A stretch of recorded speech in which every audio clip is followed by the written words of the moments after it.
Hi hello வணக்கம் and welcome back to my channel. This is Radhika. October 8ஆம் தேதிக்கான current அஃபேர்ஸை பார்க்கலாம்.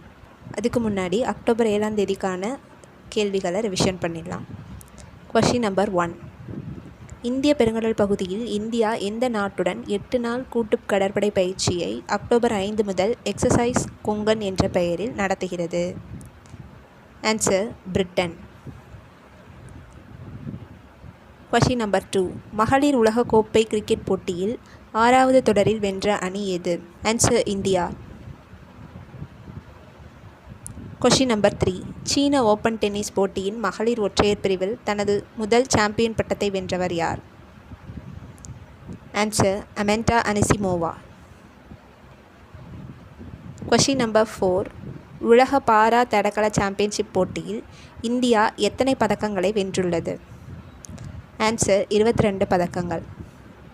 Question number 5. முதல்வர் கோப்பைக்கான விளையாட்டுப் போட்டியில் பெண்கள் பிரிவில் சென்னையை சார்ந்த முத்தமிழ் செல்வி மற்றும் ஆடவர் பிரிவில் கோவையின் தினேஷ் ஆகிய இருவரும் எந்த போட்டியில் தங்கப்பதக்கம் வென்றார்கள்? Answer gymnastic.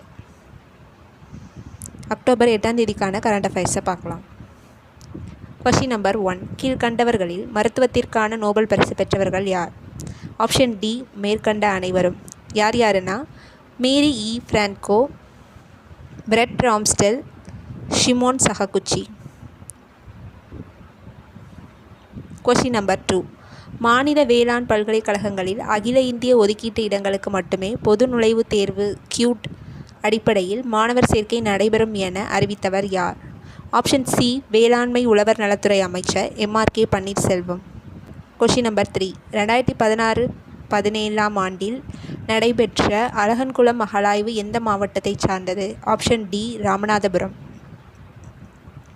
Question number 4. தமிழகத்தில் அதிகரித்து வரும் ஸ்க்ரப் டைபஸ் எனப்படும் தொற்றுநோய் பாதிப்பு எந்த பாக்டீரியாவினால் பாதிக்கப்பட்டுள்ள ஒட்டுண்ணியால் ஏற்படுகிறது?